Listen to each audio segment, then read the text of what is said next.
no, May 13, 2024 na. Binigyan na naman ako ng aking lady boss ng kanyang favorite na berries. Na nag-shake siya, nagawa siya ng shake, and then binigyan din niya ako. So, this is it. Ayan, no. Ito yung kanyang ginamit. Arla milk. And then, itong cherries. Ayan. At raspberries.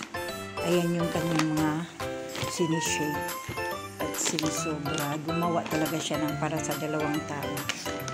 So, this is it. Healthy na naman yung ating shake na iniinom ngayon. Courtesy of the lady boss. Okay. Tamang-tama sa mainit na panahon. Maraming salamat guys for viewing.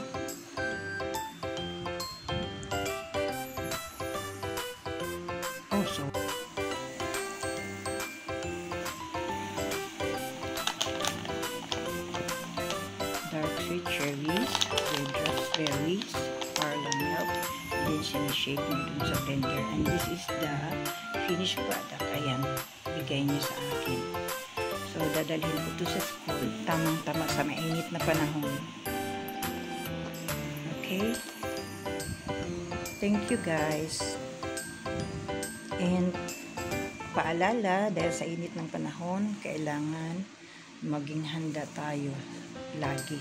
Inom ng tubig para hindi tayo ma-dehydrated.